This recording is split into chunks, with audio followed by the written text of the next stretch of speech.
মহারাজের জয় হোক। যা বলা তাড়াতাড়ি বলো, আমি তোমার মুখ দর্শন করতে চাই না। আমি আপনার সঙ্গে কথা বলতে আসিনি মহারাজ, আমি রানীমার সঙ্গে কথা বলতে এসেছি। রানীমা, কাল ভোর রাত্রে আমার দিব্য দৃষ্টি হয়েছে। হঠাৎ আমি ভবিষ্যৎ দেখতে পাচ্ছি। তার অর্থ? অর্থ কিছু নেই, শুধু বিশ্বাস। আমার কুলদেবতা আমাকে দেখা দিয়ে বললেন, আজ থেকে তুই ভবিষ্যৎ দেখতে পাবি। বটে, তুমি আমার ভবিষ্যৎও দেখতে পাচ্ছ। তা আমাকে দেখে বলতো আমার ভবিষ্যৎ কি? বলছি, তার আগে রানীমা, আপনাকে কঠিন এবং কঠোর ভাবে থাকতে হবে, কিন্তু অল্পতে ভেঙে পড়লে চলবে না। নিশ্চয়ই কিছু বুদ্ধি বার করেছে গোপাল। হাতে মাত্র 10টা দিন মহারাজ। কার হাতে 10টা দিন? কার আবার? আপনার। হ্যাঁ, তা 10টা দিনের পর কি হবে? আপনি সজ্ঞানে স্বর্গধামে যাবেন। মানে কি বলতে চাইছো তুমি? মানে আপনার আয়ু আর মাত্র 10টা দিন। এই 10টা দিন আপনার হাতে আছে। এবার বলুন মহারাজ, আপনি কি করবেন? মহারাজেরও ইচ্ছে যে তোমার হাতের নাড়ু খাবেন। আমি কি করি বলো? ঠিক আছে, আর কি এখন থেকেই লাগতে হবে, নইলে কাল সকালে সব হবে কি করে? চিন্তা করো না গিন্নি, আমি হাত লাগাচ্ছি।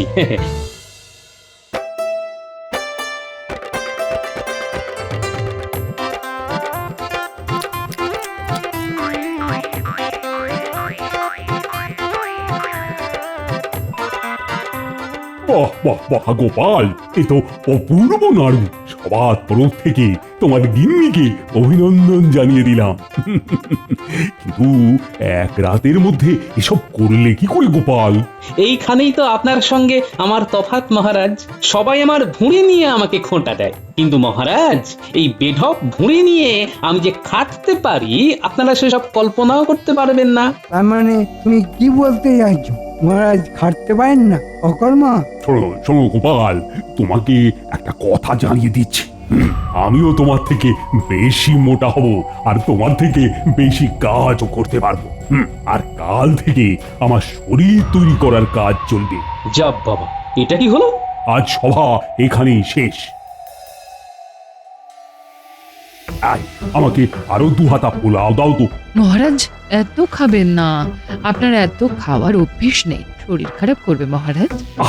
শরীর খারাপ করলে রাজবৈদ্য আছে, মাসে মাসে বেতন দিচ্ছে কি মুখ দেখবার জন্য?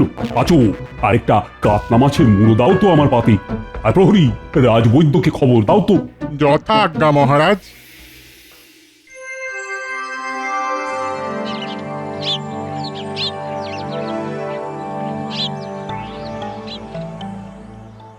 মহারাজ, রাজসভায় দাঁড়িপাল্লা কেন? প্রতিদিন ওজন মাপা হবে। কার মহারাজ? তোমার আর আমার, দেখবো কার ওজন বেশি। এ আর ওজন করে মাপার দরকার কি মহারাজ? আমি আপনার থেকে ওজনে একটু বেশি হব। দেখুন মহারাজ, গোপাল কি বলছে। গোপাল বলছে গোপাল আপনার থেকে ভারী। ভারী কথার অর্থ জানেন তো মহারাজ? আমি তো ভারী বলিনি, আমি বলেছি ওজন বেশি। ওজন বেশি মানে তুমি বেশি ভারী। কথার মারপ্যাচ দিয়ে তো তুমি বেরিয়ে যেতে পারবে না গোপাল। বসার আগে দাঁড়িপাল্লায় বসো। এই মাটি করেছে, এবার দাঁড়িপাল্লায় গিয়ে বসতে হবে। হ্যাঁ, বসতে হবে। কার ওজন বেশি দেখতে হবে না? পাল্লা একদিকে তুমি আর একদিকে মহারাজ বসবে। নাও নাও, বসে পড়ো পাল্লার একদিকে, আর আরেকদিকে আমি বসছি।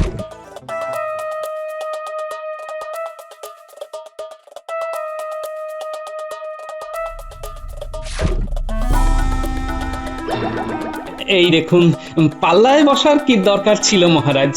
আমার অভিজ্ঞতাই তো বলে দিচ্ছে আপনি হালকা মানুষ, আমি ভারী মানুষ। পাল্লার ওপরে আপনি, পাল্লার নিচে আমি। মহারাজ আপনাকে কি বলছে? বলছে আপনি নাকি হালকা। মন্ত্রী মশাই, আপনি পারেনও। যে মানুষটি হালকা সে তো উপরেই থাকবে, আর ভারী মানুষ নিচেই থাকবে। এটাই তো বিজ্ঞান মহারাজ। আরেকটা জিনিস দেখুন, আমি তো আপনার নিচেই থাকতে চাই মহারাজ। আপনি মহারাজ আমার মাথার উপর, আর আমি গোপাল আপনার সেবক, আপনার পায়ের নিচে। এটা তো ভাবিনি। সঠিক বলেছে কি, তাই না মন্ত্রী? মহারাজ, আপনি কথার মার প্যাচে ভুলবেন না। কায়দা করে আপনাকে হালকা বলছে। হালকা মানে আপনার সারবস্তু কিছু নেই। বটি, তোমার এত বড় আস্পর্ধা! তোমাকে আমি হালকা করবই। সে মহারাজ আপনি আমাকে হালকা করুন, ভারী করুন, মাঝারি করুন, যা খুশি করতে পারেন, কিন্তু দয়া করে সঠিক বিবেচনা করে বিচার করুন মহারাজ। মহারাজ দেখুন, শুনুন, আপনার প্রিয় গোপাল আপনাকে কি বলছে। কি বলছো বলো তো? গোপাল বলতে চাইছে যে আপনি চিরকাল হালকাই থাকবেন। তাই? বেশ, আমিও মহারাজা কৃষ্ণচন্দ্র রায়, আমিও তোমাকে বলছি 7 দিনের মধ্যেই আমি তোমার থেকে ভারী হয়ে যাব। আপনি তো ভারী মহারাজ, মানি, সম্মানী, বৈভবে আপনার থেকে ভারী কে আছে? সেইখানে আমি তো একজন ক্ষুদ্র ভাঁড়, যার ঘরে নুন আনতে পান্তা ফুরোয়। সে কি করে আপনার থেকে ভারী হবে মহারাজ? কথার মার প্যাঁচে বেরিয়ে যেও না গোপাল, তুমি মহারাজকে হালকা বলেছো। হুম, আমি নিজের কানে শুনেছি গোপাল আমাকে হালকা বলেছে। আজ সভা এইখানে মুলতুবি করলাম। এই তো মহারাজকে তাতাচ্ছি, আর মহারাজ যেতেও যাচ্ছেন। কিছু অর্থ কামিয়ে নেওয়ার এটাই সুযোগ। আচ্ছা, কি খেঁচা কলে পড়লাম বলো তো বিজ্ঞানী? আমি তো কিছু ভাবতেই পারছি না। মন্ত্রী মশাই মহারাজকে তাতাচ্ছে, আর মহারাজ তেতে উঠে যা তা কাণ্ড করছে। কি করব আমি তো ভাবতেই পারছি না। কি আর করবে, আমরা তো সবই দেখেছি। মন্ত্রীমশাইয়ের উদ্দেশ্যটাও খুব পরিষ্কার। ওই এলোমেলো করে দে মা, লুটে পুটে খাই, এটাই তো মহারাজকে বোঝাতে পারছি না। গোপাল, রানীমার সঙ্গে তোমার মা ছেলে সম্পর্ক। রানীমা তোমাকে অত্যন্ত স্নেহ করেন। তুমি তুমি রানীমাকে জানাও। হ্যাঁ, ঠিক বলেছো বিজ্ঞানী। 1 সপ্তাহ পর কি হয় দেখি, তারপর রানীমাকে জানাতেই হবে, বুঝলে?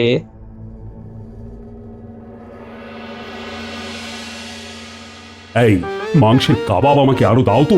মহারাজ, অত্যধিক খাওয়া হয়ে যাচ্ছে, মোটেও স্বাস্থ্যের পক্ষে ভালো নয় মহারাজ। পাচক, তুমি দাঁড়িয়ে না থেকে কাবাব দাও। আর তো নেই মহারাজ, সব শেষ করে দিয়েছেন আপনি। আপনি একাই তো পুরো হাঁড়ি খেয়ে শেষ করেছেন। তবুও তো আমার খিদে এখনো মেটেনি। এবার আর কি কি খাবার আছে বলো দেখি। মহারাজ, মহারাজ শেষ পাতে মিষ্টি। নিয়ে এসো, যত আছে সব নিয়ে এসো। মহারাজ ক্ষান্ত দিন, ক্ষান্ত দিন, এভাবে খাবেন না, আপনার শরীর খারাপ হবে মহারাজ। গোপালের এত বড় আস্পর্ধা, আমাকে বলে কি না আমি হালকা। আমি খুব শিগগিরই ভারী হয়ে দেখাবো।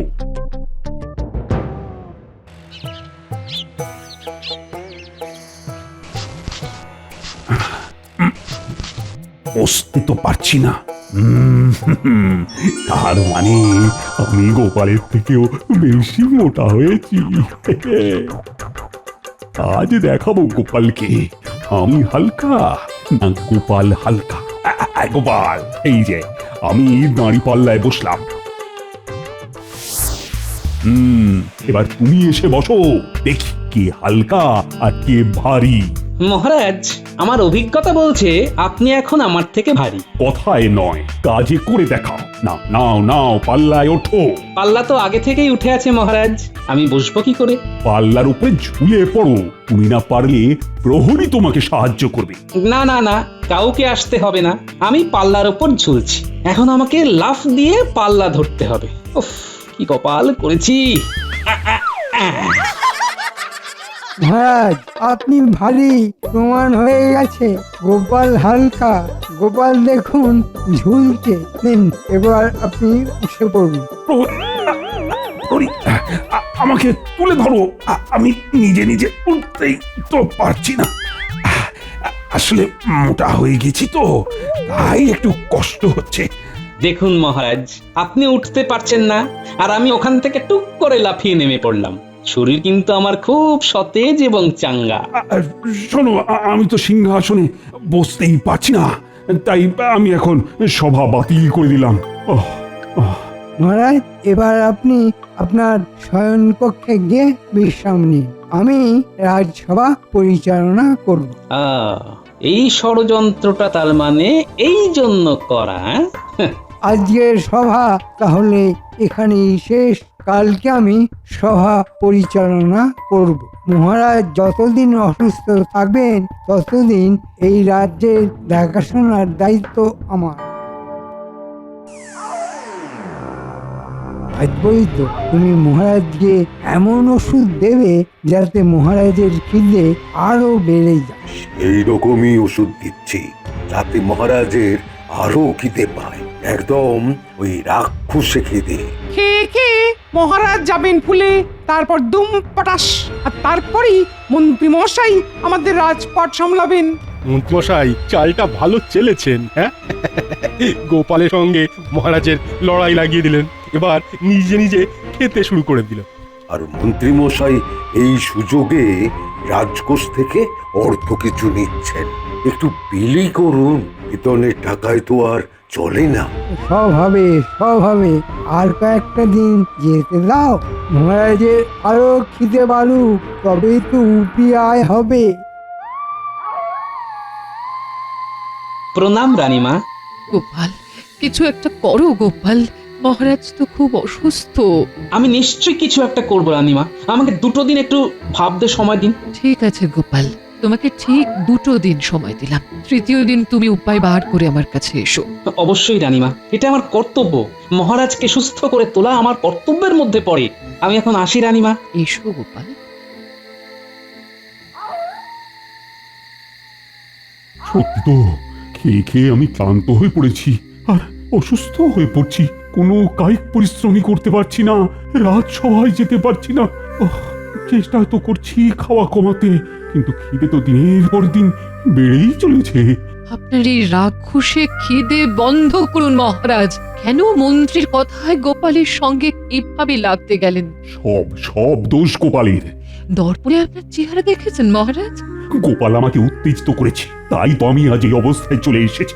আমার সামনে ওই গোপালের নাম করবে না রানী। আমি এখন একটু ঘুমাবো।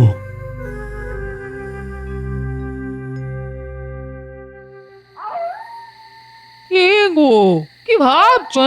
মহারাজের কথা গিন্নি, মহারাজকে সঠিক রাস্তায় ফেরাতে হবে। সেটা কিভাবে সম্ভব? মহারাজ বলে তোমার কথাই শুনছেন না? সেটাই তো ভাবছি গিন্নি, কিভাবে মহারাজকে আমার কথাগুলো শোনাবো। এদিকে মন্ত্রী মশাইয়ের দাপটে রাজকোষাগার যে শূন্য হচ্ছে সেটা আমি ঠিক বুঝতে পারছি। কোষাধ্যক্ষ আমাকে বলেছে। তাহলে উপায়? সেই উপায়টাই তো খুঁজে চলেছি গিন্নি, খুঁজে চলেছি। পেয়েছি, উপায় পেয়েছি। কাল সকালেই মহারাজের সঙ্গে দেখা করতে হবে। দেখি মন্ত্রী মশাই কার বুদ্ধি বেশি, আপনার নাই গোপালের।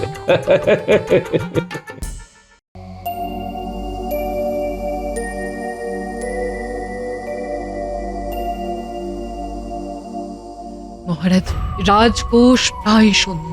এবার রাজ্য চালানো কঠিন হয়ে যাবে। আপনার রাক্ষসে খাবার জোগাড় করতে পাচক হিমশিম খেয়ে যাচ্ছে মহারাজ। কি করি রানী, আমার যে সংযম হচ্ছে না। আমি তো চেষ্টা করছি, কিন্তু খুব খিদে পাচ্ছে, তাই আবার খেয়ে ফেলছি। রানীমা, গোপাল দাদা দেখা করতে এসেছে। কি দরকার? না না না, গোপালকে এখানে আসতে হবে না। মহারাজ, গোপাল আপনাকে অনেকবার অনেকভাবে বাঁচিয়েছে, তার সঙ্গে এরকম ব্যবহার করবেন না। দেখুন না কি বলতে চায়, ওকে আসতে বলুন। ঠিক আছে, পাঠিয়ে দাও।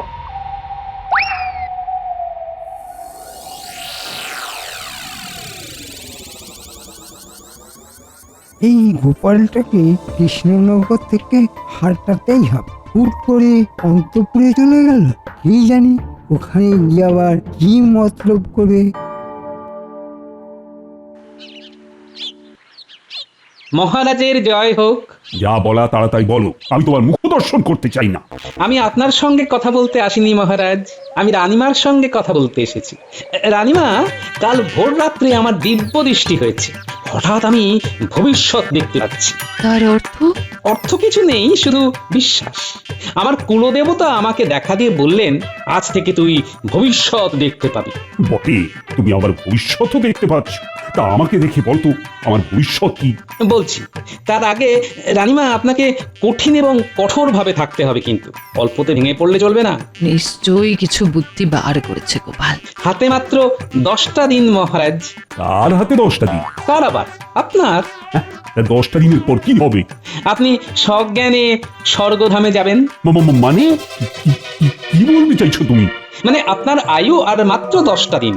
এই 10টা দিন আপনার হাতে আছে। এবার বলুন মহারাজ, আপনি কি করবেন? এই সব ভুলভাল কথা বলার জন্য তোমাকে আমি কিন্তু কারাগারে দেব। আপনি আমাকে কারাগারে দিতেই পারেন মহারাজ, তাতে কি আপনার ভবিষ্যৎ বদলাবে মহারাজ? আপনি 10 দিন পর যদি স্বর্গধামে যান, রানীমা রইলেন, রানীমা আমায় কারাগারে নিক্ষেপ করবে। যদি 10 দিন পর আমি বেঁচে থাকি তাহলে কিন্তু তোমাকে আমি প্রাণদণ্ড দেব। আপনার আদেশ শিরোধার্য মহারাজ। 10টা দিন বেঁচে নিন, আমার ভবিষ্যৎ দেখা কখনো ভুল হবে না। আমি এখন আর আপনার সামনে আসবো না, আমি একেবারে 10ম দিনে আপনার সামনে দাঁড়াবো। রানীমা চলি, আমি মহারাজকে দেখে যা বলার বলে দিয়েছি। আসি মহারাজ, আসি রানীমা। ও রানী, বলছি গোপালি এসব কি কথা বলে গেল? বুঝেছি গোপাল, বুঝেছি। আর কেউ না বুঝে থাকুক, আমি বুঝেছি। মোক্ষম আঘাত তুমি দিয়েছ, দেখা যাক এই আঘাতে মহারাজ নিজেকে বদলাতে পারেন কিনা। গোপালের কথা শুনে আমার হাত পা ঠান্ডা হয়ে যাচ্ছে মহারাজ। আমার কোনো কাজে মন লাগছে না, আমি একটু একা থাকি। হ্যাঁ, এ বাবা, সবাই যদি চলে যায় আমি একা একা কি করব? আর গোপালের কথা যদি সত্যি হয়, তাহলে তো আর মাত্র 10টা দিন বাঁচবো।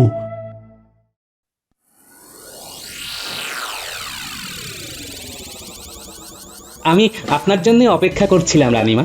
রানীমা, যা বলেছি তার সর্বৈব মিথ্যা। আপনিও জেনে রাখুন এটা মিথ্যে কথা, এবং আমি ঈশ্বরের কাছে প্রার্থনা করব যেন আমার গণনা ভুল হয় রানীমা। আমি মহারাজকে মৃত্যু ভয় দেখাতে চেয়েছি, এবং এই মৃত্যু ভয় মহারাজকে ঠিক পথে নিয়ে আসবে এই বিশ্বাস করি। তুমি যখন কথা বলছিলে তখন আমি বুঝতে পেরেছিলাম যে এটা সত্যি নয়, মিথ্যে। গোপাল, মহারাজের জন্য, কৃষ্ণনগরের জন্য তোমার এই উদ্যোগ আমি চিরকাল মনে রাখবো। আরেকটা কথা রানীমা, আপনি খাজাঞ্চি মহাশয় এবং কোষাধ্যক্ষ মহাশয়কে আদেশ দিন যেন আর বাড়তি কোনো মোহর কোনো কারণে মন্ত্রী মশাই নিতে না পারেন। ঠিক আছে, আমি তোমার এই কথা যথাযথ পালন করব। আর একটা কথা, রাজবৈদ্যর দেওয়া ওষুধ যেন মহারাজ আর সেবন না করেন। আমি এখন আসি। এসো গোপাল, তোমার সব কথা মনে থাকবে। এসো।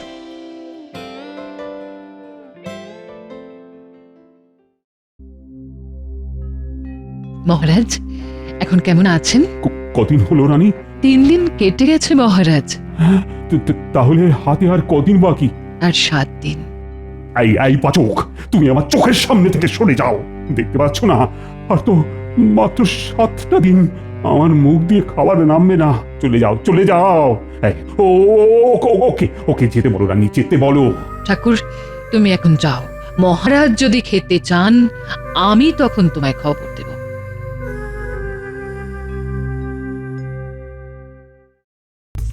বিষয়টা কি হলো ঠিক বুঝতে পারলাম না তো।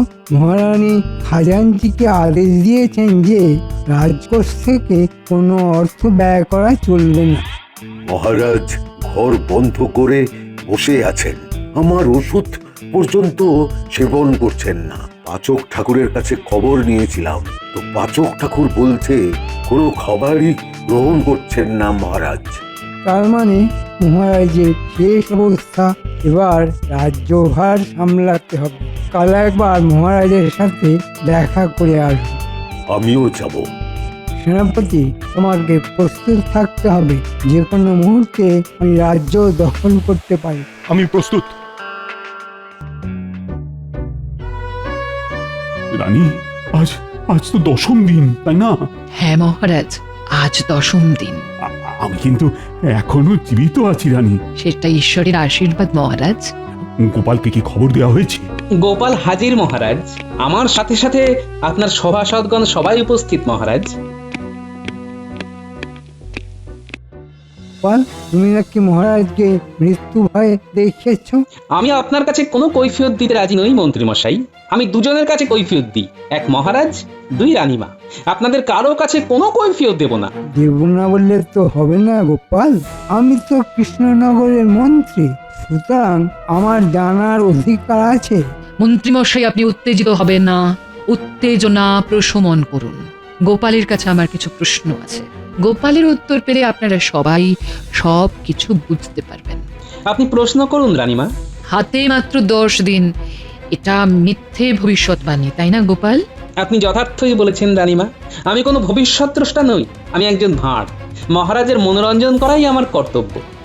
তার মানে তুমি আমাকে ভয় দেখিয়ে গেছো, আর আমি ভয় পেয়ে এই 10 দিন কিছুই না খেয়ে কিছু না খেয়ে সুস্থ আছেন, আর আপনার অস্বাভাবিক অবস্থার সুযোগ নিয়ে রাজকোষ প্রায় শূন্য করে দিয়েছে এই মন্ত্রী মশাই।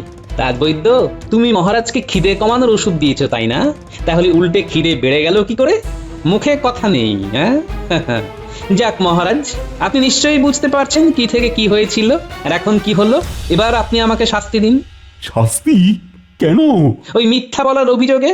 মাঝে মাঝে কিছু মিথ্যে শরীরের পক্ষে ভালো হয়, এটা আমি হাড়ে হাড়ে বুঝতে পারলাম। তোমার এই মিথ্যের জন্য আমি আবার পূর্বাবস্থায় ফিরে এসেছি। এর যে বড় আনন্দের কিছু আছে। গোপাল, ও গোপাল, তোমার বুদ্ধি যে আবার আমাকে বাঁচালো। মন্ত্রীমশাই পেঁচালো, গোপাল মহারাজকে বাঁচালো। শুধু মহারাজকে নয়, রানীমার সিঁথির সিঁদুরটাও রক্ষা করেছে গোপাল। তোমার অনেক উন্নতি হোক গোপাল। প্রহরী, এই দুজনকে এক্ষুনি কারাগারে নিয়ে যাও। রাজবৈদ্য, তোমার ঔষধে মানুষ বাঁচবে, তা না করে তোমার ঔষধই তো আমাকে পতনের দিকে নিয়ে যাচ্ছে। ছি, ছি, ছি, ছি। না না না না না, না। তোমাকে ক্ষমা করা যায় না। কারাগারে থেকে তুমি আগে সৎ মানুষ হয়ে ওঠো, তারপর আবার আমি তোমাকে কাজে বহাল করব, এ আমি কথা দিলাম। গোপাল, গোপাল, এখন তো আমাকে সভায় যেতে হবে, অনেক কাজ পড়ে আছে, সেই কাজগুলো করতে হবে। আর তুমি আমার প্রধান পরামর্শদাতা হয়ে থাকবে, আর আজকের থেকে তোমার বেতন বেড়ে গেল। আর তোমার ঘরের কাজ করবার জন্য আমি একজনকে নিয়োগ করলাম। আমি ধন্য হলাম মহারাজ। যার গোপাল সহায় তার সব কিছু ভালো হয়।